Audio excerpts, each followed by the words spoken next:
Bueno, en este video vamos a ver el concepto de capacitancia y el capacitor. Entonces vamos a empezar con lo siguiente, ¿sí? La capacitancia,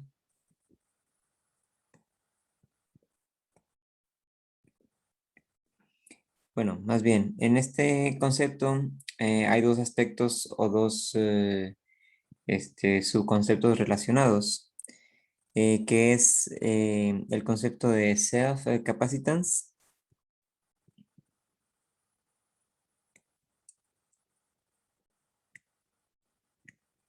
y el concepto de mutual.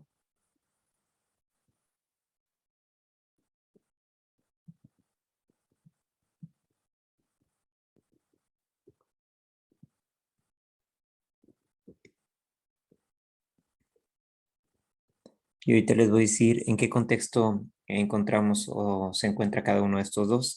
Entonces, fíjense, por lo que yo entiendo, el concepto de self-capacitance es todo, no solamente componentes electrónicos como un capacitor o como una unión PN, una celda solar, un diodo LED, muestran una capacitancia, ¿verdad? Entre sus dos electrodos a los que este componente va conectado, sino también cualquier material, cualquier pedazo de material o cualquier sistema, ¿sí? O sea, en física de materiales es posible que en nuestro pedazo de material tengamos una polarización, ¿sí?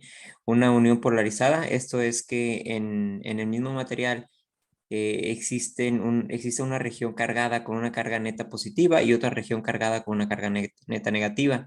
Esto va a dar lugar a que dentro del mismo material, fíjense, aquí voy a poner, por ejemplo, un pedazo de material, ¿sí? Vimos que existen diferentes tipos de materiales y en este caso un semiconductor, por ejemplo, el silicio. Un pedazo de silicio como una oblea para hacer una celda solar. Este material semiconductor puede ser dopado. ¿Qué significa que puede ser dopado? Significa que deliberadamente le introducimos átomos con una valencia, esto quiere decir con un número de electrones libres o un número de huecos libres diferente al silicio. Por ejemplo, se dopa con fósforo en un lado. El fósforo mm, el fósforo es pentavalente. Ahorita tendría que pensar exactamente si va a dar, o sea, si va a dejar iones cargados, iones positivos o negativos, pero imagínense que de un lado, dopando con átomos de un tipo, lo que vamos a lograr es tener una región de cargas positivas o de una carga neta positiva, ¿sí? Porque lo que vamos a obtener son iones positivos. Entonces se dopa con fósforo y el otro lado se dopa con, por ejemplo, arsénico, que es un átomo con un número de, bueno, de electrones libres o valencia diferente. Entonces, por ejemplo, dopamos el otro lado del material con este otro tipo de átomo. ¿Qué es lo que va a hacer esta técnica? Esta técnica va a hacer que tengamos un lado en donde acabemos con una carga neta de un signo diferente al del otro lado, ¿sí? Aquí tenemos, entonces, digamos que tenemos dos regiones polarizadas, ¿sí? O tenemos un sistema que tiene una polarización eléctrica. Esto lo podemos ver como si fueran dos electrodos, ¿sí? ¿Qué es un electrodo? Un electrodo es el conductor o el material conductor por el cual em, va a pasar la corriente, ¿sí? Hacia nuestro dispositivo electrónico o nuestro dispositivo eléctrico. O sea, son los típicos cables eléctricos con los cuales conectamos un capacitor o una resistencia a una batería, o también se le llaman terminales eléctricas, ¿no? Un electrodo no es más que los contactos eléctricos para poder cerrar el circuito. Entonces, ese material, aunque no esté conectado a ninguna fuente de voltaje o a ninguna fuente de corriente o que no esté dentro de ningún circuito eléctrico, simplemente por el hecho de que se polariza, se puede comportar como dos placas paralelas, ¿sí? Que han desarrollado han separado la carga y han desarrollado una diferencia potencial. Entonces, aquí existe una capacitancia a la cual se le denomina self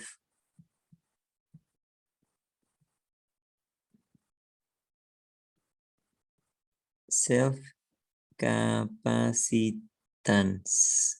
Yo creo que entonces el adjetivo este de self viene del hecho de que la encontramos o de que, pues sí, encontramos este concepto en materiales individuales, ¿verdad? Todavía no estamos hablando ni del capacitor ni de circuitos eléctricos. Sin embargo, cualquier material como un semiconductor o como un dieléctrico, dijimos que acuérdense que el dieléctrico es aquel material que en la presencia de un campo eléctrico externo, el medio forma dipolos, ¿sí? O sea, tenemos un campo eléctrico externo y entonces al ponerle ese campo eléctrico externo a un material, sus moléculas o sus constituyentes más pequeños se alinean con el campo eléctrico, ¿sí? Entonces,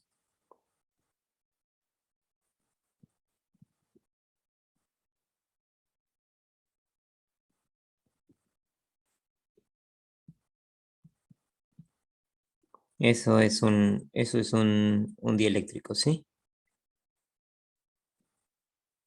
Bueno.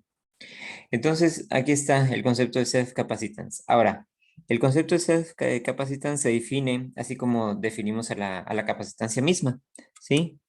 Como C igual a la carga entre la diferencia de potencial. Ahora, eh, fíjense, puede ser, podemos tener el caso en que la capacitancia no sea constante, ¿verdad? O sea, la capacitancia puede ser constante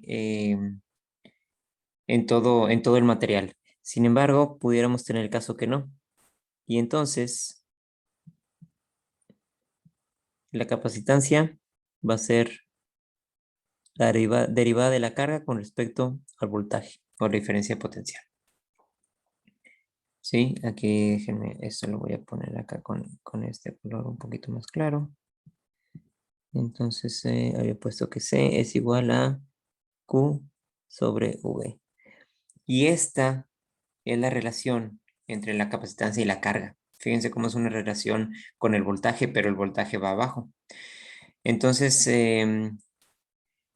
bueno, la capacitancia se mide en una unidad que se llama faradios, el faradio, ¿sí? El faradio se escribe como una F. Obviamente, un faradio es algo muy grande, por lo que en la práctica la capacitancia de los capacitores que compramos en Steren o en las tiendas de electrónica nos la van a dar en microfaradios o inclusive en picofaradios. ¿Ok? Bueno, entonces con esto empezamos a ver lo que es el concepto de capacitancia. Ahora, vamos a hablar de lo que es el concepto ahora del término mutual capacitance. Ahora sí, aquí en mutual capacitance lo que vamos a ver es una magnitud o una propiedad que vamos a medir en un sistema, en un componente electrónico, pero ahora sí entre dos electrodos. Entonces, ahora sí nos imaginamos construir lo que es el capacitor de placas paralelas. Entonces, el capacitor de placas paralelas, como su nombre bien lo indica, está compuesto por dos placas metálicas que están una frente a la otra, viendo de frente, ¿sí? Entonces, aquí estoy dibujando las dos placas metálicas. Eh, bueno, estas dos placas metálicas están conectadas a una, vamos a decir, pueden estar conectadas o no conectadas a una batería, o sea, aunque no estén conectadas a una fuente de poder, pudiera haber sido que el capacitor ya haya sido energizado anteriormente. Si es así, una de las placas va a estar con una carga neta positiva y la otra de las dos placas va a haber quedado con una carga neta negativa. Son dos placas metálicas que tienen una área A y existe una separación que lo vamos a llamar aquí con la letra D, así, entre las dos placas.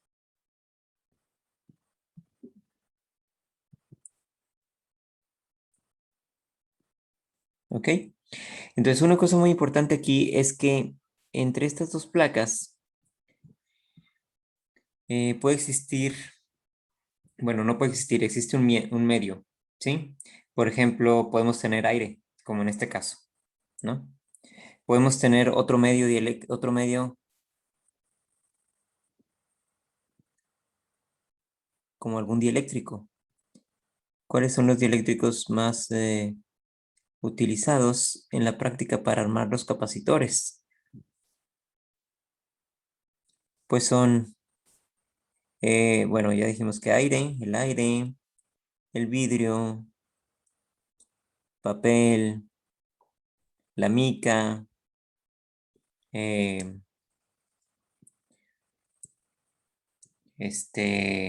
algunos materiales, algunos dieléctricos en semiconductores o en física de materiales como el óxido de zinc, o sea, óxidos metálicos, probablemente el óxido de hafnio o el óxido de circonio, ¿verdad? Entonces son dieléctricos que van a tener propiedades dieléctricas interesantes para armar nuestros capacitores, ¿verdad? Normalmente en la práctica o se utiliza aire o vidrio o una mica o papel, ¿verdad? Para armar los capacitores que compramos. Entonces fíjense cómo este capacitor de placas paralelas tiene una expresión para calcularle su capacitancia y es bastante sencilla, es esta, ¿sí? Ahora vamos a ver la epsilon. La epsilon es la permitividad eléctrica. La permitividad eléctrica. La permitividad eléctrica se mide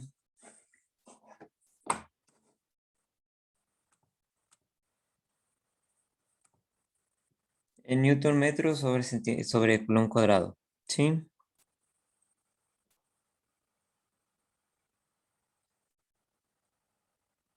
Newton metro cuadrado sobre coulomb cuadrado. Ahora aquí existen algunas sutilezas de esta cantidad que se le denomina permitividad eléctrica. La primera es que la permitividad eléctrica es que existen dos tipos de permitividades eléctricas, la permitividad eléctrica absoluta y la permitividad eléctrica relativa. La que está en esta fórmula de aquí es la permitividad eléctrica absoluta.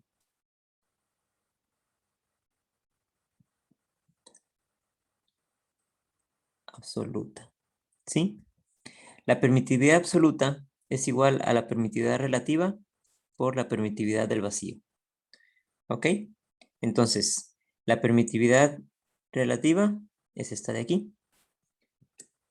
Permitividad relativa. Y la permitividad del vacío, que es esta de aquí, tiene un valor, es una constante, tiene un valor fijo. 8.85 por 10 a la menos 12 newton metro cuadrado, coulomb cuadrado.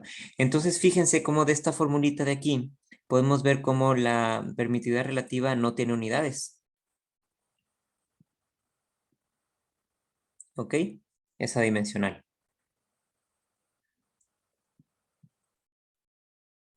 A la permitividad relativa en física de materiales se le llama constante dieléctrica.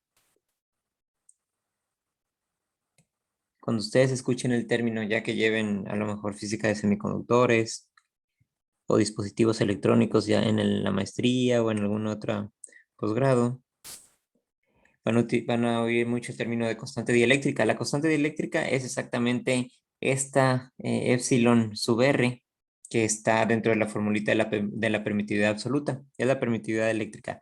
Ahora, la permitividad es una cantidad bastante interesante que tiene todos sus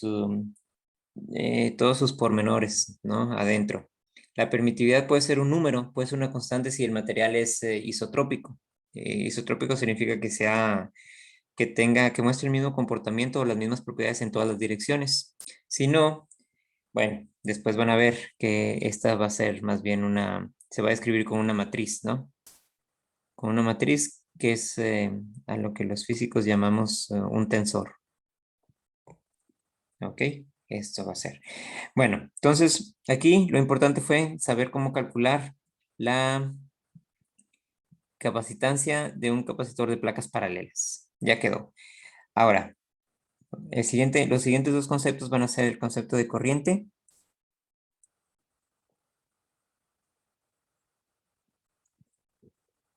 y el concepto de voltaje en un capacitor.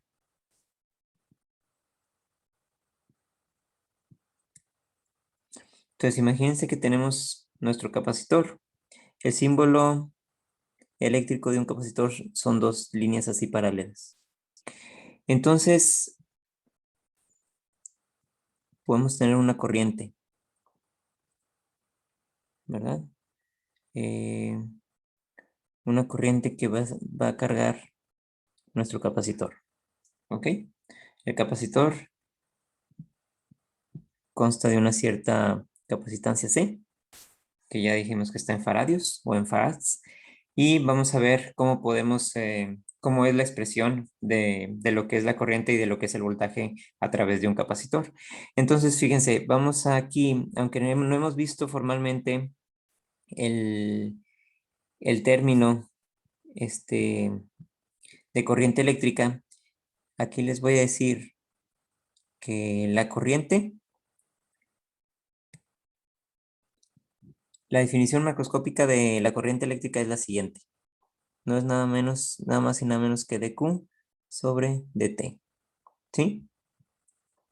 La corriente es igual a dQ sobre dt. Es la tasa de cambio de la carga con respecto al tiempo. Esa es la definición macroscópica.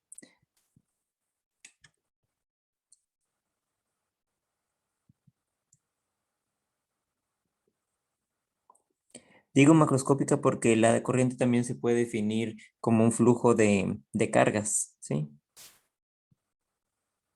Utilizando una integral doble o una integral de superficie,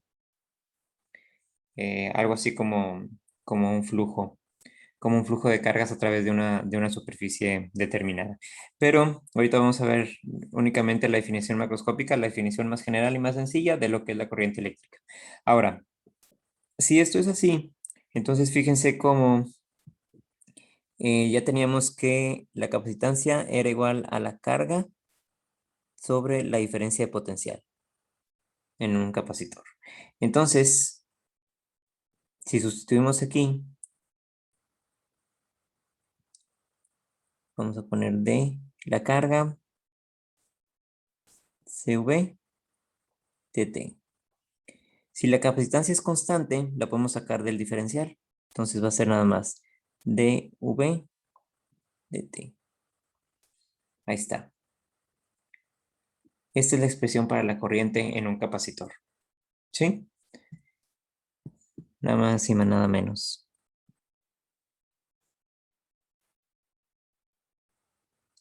Ahora el voltaje.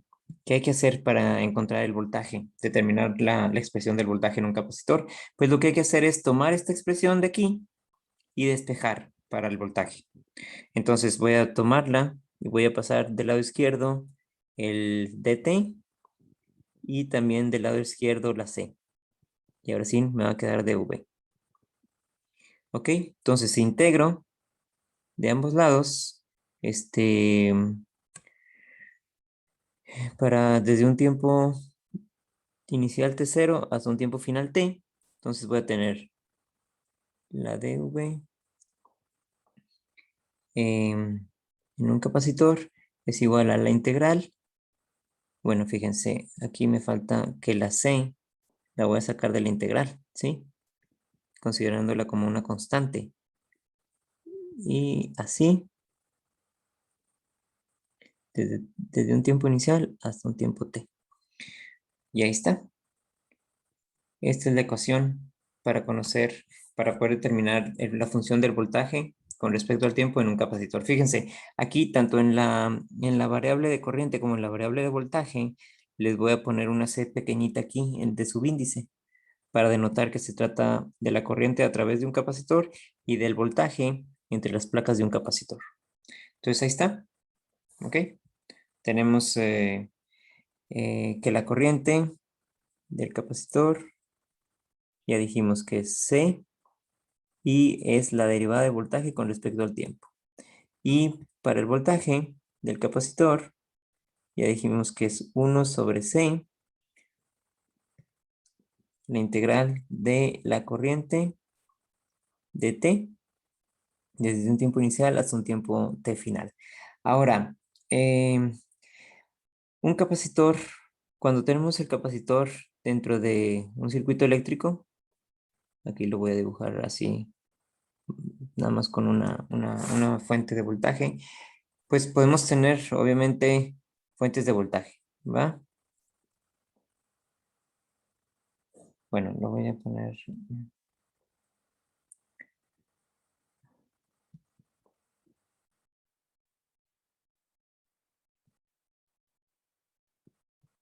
Podemos tener nuestro circuito eléctrico donde tenemos nuestro capacitor con diferentes fuentes de voltaje, ¿ok? Entonces, esta fuente de voltaje pues va a tener un valor determinado, ¿no? Que puede ser un voltaje constante en el tiempo, un voltaje variable en el tiempo. Entonces, lo que quiero decir aquí es que este voltaje en el circuito del capacitor bueno, dentro del mismo circuito eléctrico, puede también estar determinado por por un valor inicial, ¿verdad?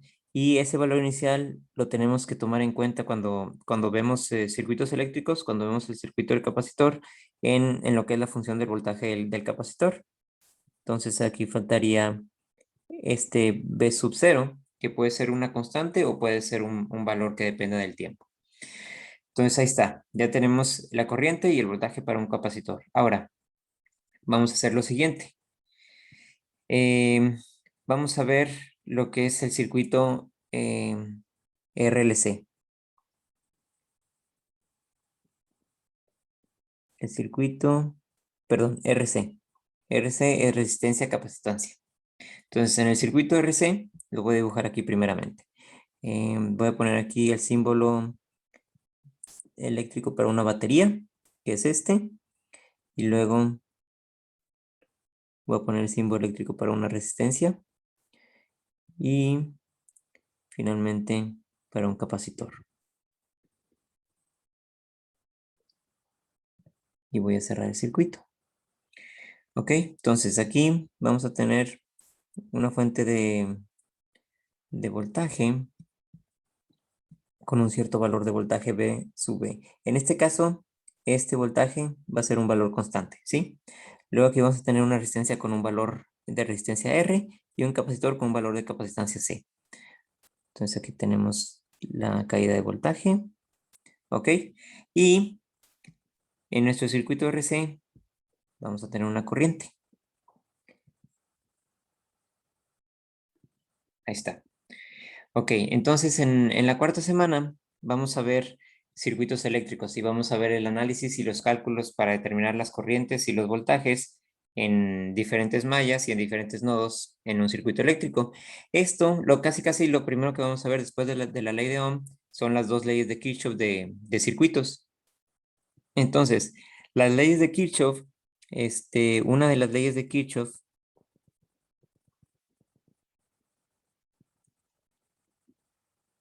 es la de... ay, es la de suma de corrientes. Suma de corrientes que entran y que salen de un nodo. Suma de corrientes en la entrada de un nodo tiene que ser igual a cero, ¿sí? No es más que un, un resultado directo de lo que es el principio de la conservación de la carga. Y la otra ley de Kirchhoff es un resultado directo del principio de la conservación de la energía. Y este nos dice que en una malla o en un lazo cerrado, la suma de todas las caídas de voltaje tiene que ser igual a cero. ¿Ok? Vamos a aplicar esa ley de Kirchhoff aquí, en este circuito eléctrico. Entonces, aquí tenemos aquí, bueno, aquí la polaridad de este componente eléctrico es así, negativo, positivo.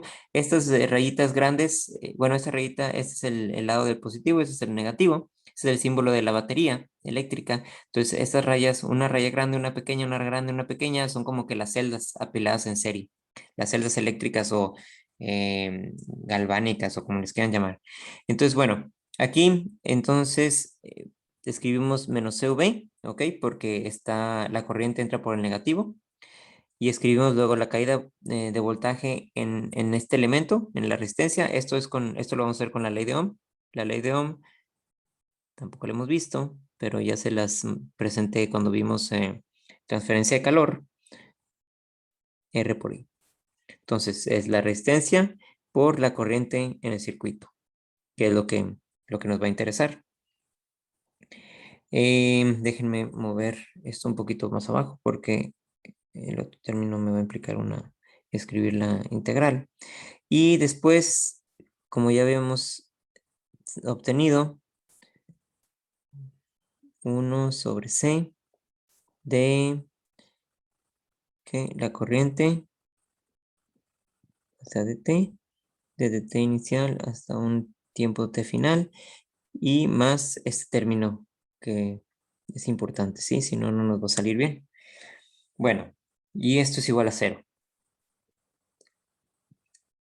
Ahora, el siguiente paso es vamos a derivar los dos lados de la ecuación una vez y además vamos a multiplicar los dos lados de la ecuación por la capacitancia, por la C.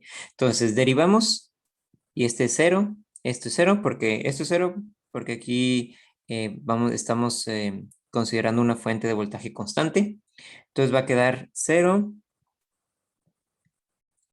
igual multiplicamos este término por la capacitancia y además la derivamos. Acuérdense que les dije que hay que derivar una vez. Ahí está. Multiplicando por la capacitancia se va el 1 sobre C. Y pues como tenemos una integral que es una antiderivada, ¿cuál es la derivada de una antiderivada? Pues quitarle el símbolo de la integral, ¿verdad? Entonces, y el diferencial. Queda así, nada más. Ahí está. Ok, ahora voy a pasar uno de los dos términos al lado izquierdo de la ecuación. RC DI dt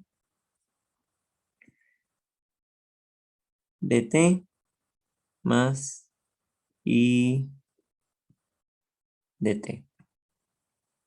Ah, perdón. Ok, dejé. Menos R, C. Y es igual a 0. Y aquí está. Aquí está.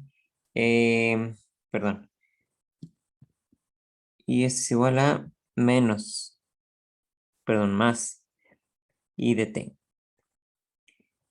Y ahora sí, aquí está la ecuación diferencial de un circuito RC que hay que resolver, ¿verdad?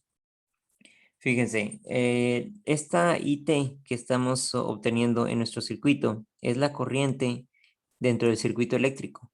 Y esta es la misma porque la corriente en un circuito en serie se conserva, ¿verdad? No se divide ni se multiplica, es la misma. Entonces es lo mismo que decir que la corriente que pasa a través del capacitor. Ok, eso es importante. Nada más no le estoy poniendo aquí el subíndice C, pero sabemos que la corriente en el circuito es la misma, es esta misma función que tenemos por aquí, ¿verdad? O sea, ahí está. Bueno, ahora tenemos que resolver esta ecuación diferencial. ¿Cómo vamos a resolver esta ecuación diferencial? Pues por el método de separación de variables. Entonces vamos a hacerlo. Entonces, lo voy a poner otro color. Si quieren lo voy a poner con verde. Entonces, resolver la ecuación diferencial. Entonces, vamos a hacerlo. ¿Qué es lo que hay que hacer primeramente? Hay que pasar de un lado todas las variables dependientes y del otro lado todas las variables independientes. Entonces vamos a pasar del lado, bueno, del lado izquierdo voy a poner DI dt y abajo la corriente. Y del otro lado sería -1 sobre RC. ¿Ok? dt. Y ahora integramos de ambos lados. ¿Ok? Aquí vamos a integrar. Ok, integramos de ambos lados. Entonces, fíjense, primero voy a hacer esta integral de aquí, que es la sencillita. Me lo voy a traer para acá. Entonces, sacamos de la integral el -1 sobre RC.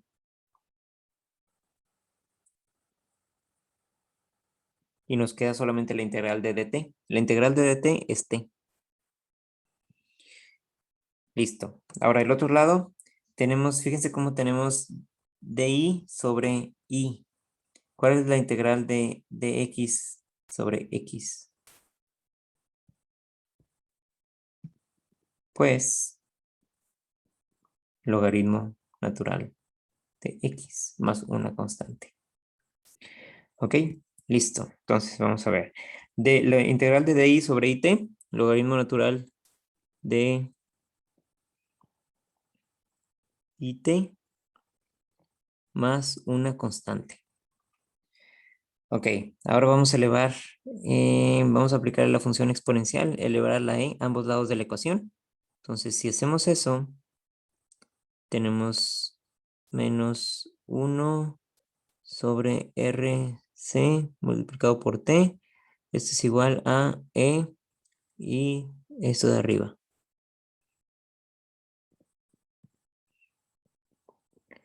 Ok, ahí está. Entonces, esto es lo mismo que, aquí lo voy a poner -T RC.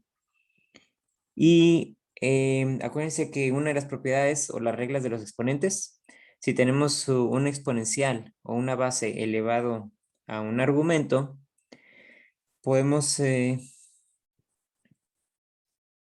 podemos expresarlo también como una multiplicación de esa misma exponencial. O sea, e a la logaritmo de i de t por e a la logaritmo de c.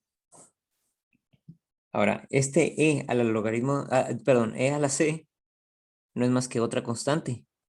Una constante diferente, ¿verdad? A la C, pero es una constante. Vamos a ponerle C1. ¿Sí? Entonces va a ser E a la menos TRC igual a C. Vamos a traerla aquí al frente. Y se va la exponencial con el logaritmo y queda I T.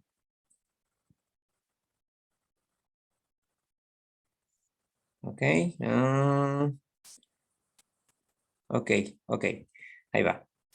Ahora, todavía nos queda. Vamos a pasar la constante C1 para el lado izquierdo. Entonces se pasa dividiendo. Entonces lo que voy a hacer, eh,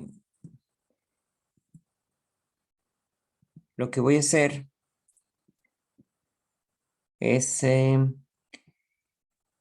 pasarla como una constante C2. ¿Sí? Simplemente eso es otra constante. Entonces C2 y ya tenemos ahí menos T RC y este es igual a la corriente en el circuito eléctrico. Ahora, nos queda encontrar el valor de C2. Entonces vamos a encontrar el valor de C2. Esto es sencillo. Vamos a ver otra vez nuestro circuito eléctrico. Sí, nuestro circuito eléctrico con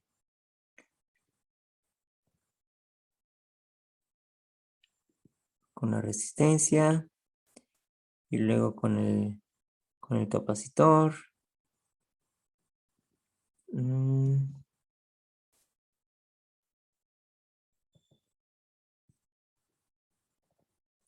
Sí, tenemos la fuente de voltaje, que es una fuente de voltaje constante, tenemos la resistencia y tenemos la capacitancia del capacitor. Y ya estamos diciendo que tenemos aquí una corriente dentro del circuito, que es la corriente que estamos tratando de encontrar.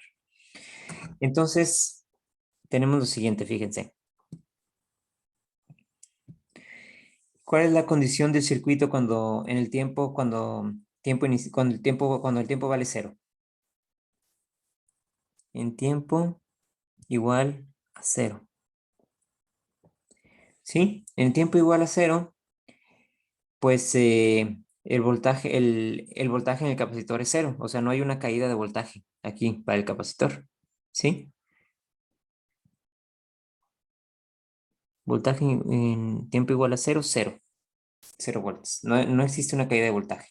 Por lo que el voltaje de la fuente, este voltaje de aquí, es igual al voltaje que está, a la caída de voltaje en la resistencia.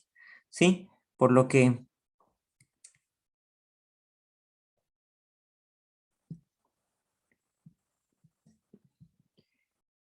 el voltaje en la fuente, o el voltaje de la fuente B sub 0, va a ser igual a la caída de voltaje en la resistencia. Entonces, otra vez, con la ley de Ohm, el voltaje en la caída de voltaje en la resistencia es igual a el valor de la resistencia por la corriente, que es la corriente en el circuito en el tiempo 0. ¿Sí? Por eso le puse, no es que la I esté multiplicando por un 0, sino es I de 0. ¿Ok? Entonces aquí nada más voy a despejar para la corriente. Esta expresión nos va a ser útil ahorita en la ecuación diferencial que acabamos de resolver. I de 0 es igual a B sub 0 por R. Ok. Ahora, vamos a ponerle condición inicial 1, que es la única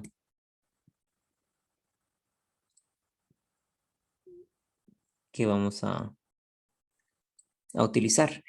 Dijimos que la condición inicial que vamos a considerar, que establecimos, es en tiempo 0 segundos, la corriente es igual a P sub 0 sobre R.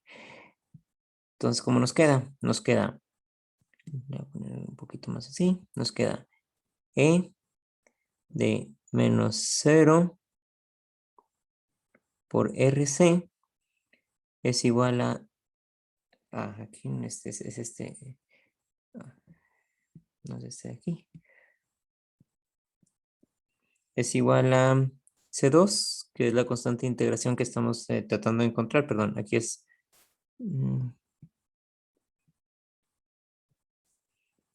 aquí es C2, es igual a I de T, ¿ok? Pero la corriente en tiempo 0 es igual a esta que estaba obteniendo aquí. Déjenme lo pongo otra vez para que me quepa. Entonces, para que me quepa, aquí le voy a poner que esto es igual a I de 0. Y esto es igual a esto. Entonces, aquí hay un 0. 0 sobre cualquier cosa es 0. Y E a la 0 es 1. Entonces va a quedar C2 es igual a B sub 0 por R. Y ya, con esto completamos nuestra expresión para la corriente que proviene de resolver la ecuación diferencial. La corriente en el capacitor o en el circuito eléctrico es lo mismo. Es B0 por la resistencia por E menos T RC. Listo. Fíjense, logramos obtener la función, ahora sí para calcular, o sea, eso ustedes la grafican en función del tiempo y les da la respuesta del capacitor. O bueno, le da la respuesta de la corriente en el capacitor o en el circuito. Ahora, es posible obtener el voltaje. O sea, no tenemos el voltaje, no tenemos la caída de voltaje en el capacitor, tenemos la, la corriente en el capacitor, que pasa a través del capacitor. Ahora, ¿es posible obtener el voltaje a través del capacitor? Pues sí. Lo único que hay que hacer es multiplicar la corriente. Bueno, lo voy a poner para que vean que es la corriente de la que estoy hablando es esta misma que acabamos de sacar.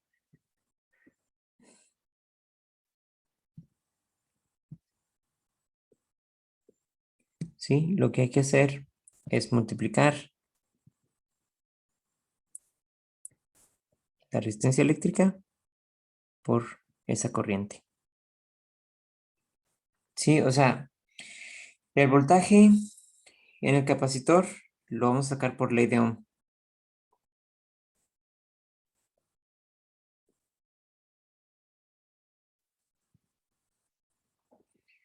Entonces, bueno, el voltaje en el capacitor es igual a la caída de voltaje en la resistencia, ¿sí? Más, o sea, fíjense, vamos a utilizar la ley de Ohm y ahorita que ponga la expresión va a quedar más claro. Entonces, lo que hay que hacer es multiplicar esta de aquí por la resistencia eléctrica en el circuito. Entonces va a ser el voltaje es igual a esa, que es la resistencia,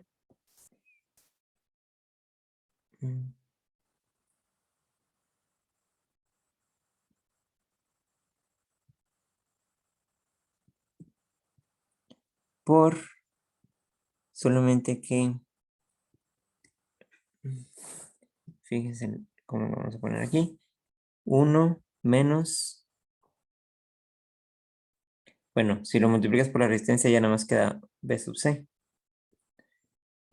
1 menos, a ver.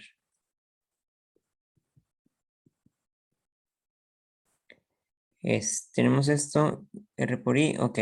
Fíjense, es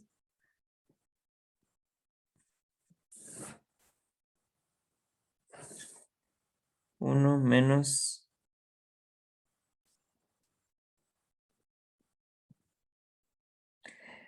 ¿por qué queda así? Por lo mismo que en el circuito hay dos caídas de voltaje. Entonces, primero o sea, tenemos que sumarle la caída de voltaje, o más bien, el voltaje de la fuente y luego la caída de voltaje en el capacitor. ¿Sí? O sea, eh, la ley de Ohm, el B R por I, es de todo el circuito. Entonces tenemos esto. Ahora, finalmente, la carga.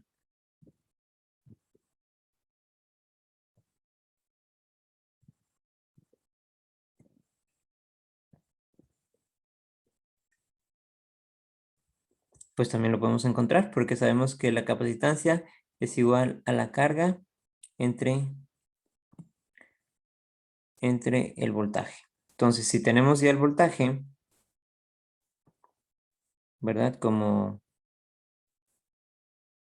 B sub 0 por 1 menos E a la menos T sobre RC. Entonces, si el voltaje lo multiplicamos por la capacitancia, nos da la función de la carga eléctrica. Listo. Entonces, bueno, recapitulando, para un circuito RC,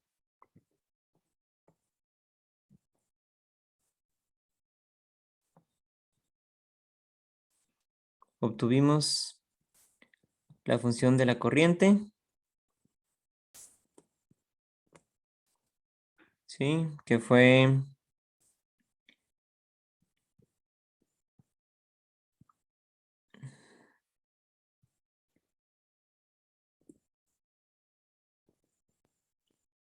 menos T sobre RC. Obtuvimos la función del voltaje.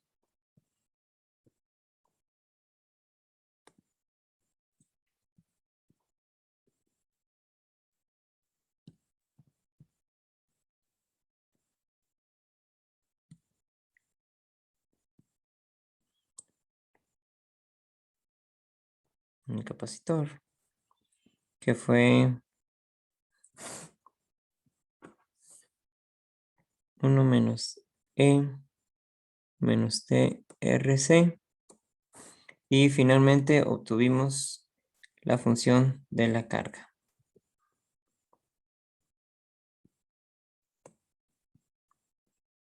CV. Y todo esto con solución de ecuaciones diferenciales con el método de variables separables. ¿Sí? Vimos lo que es la corriente, entonces la corriente y el voltaje en un circuito RC, circuito de resistencia capacitor.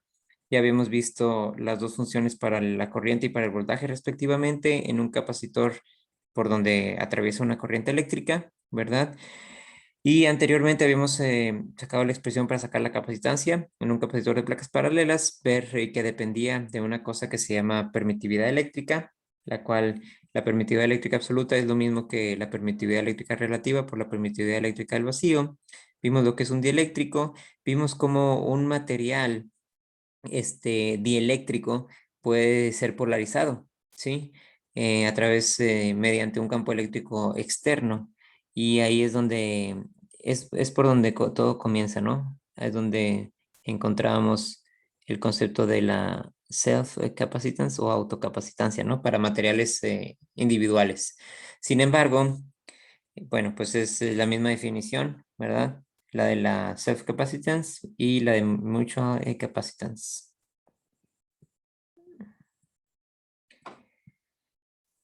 Bueno, entonces esto es todo. Espero que haya quedado más o menos claro y ya con esto terminamos.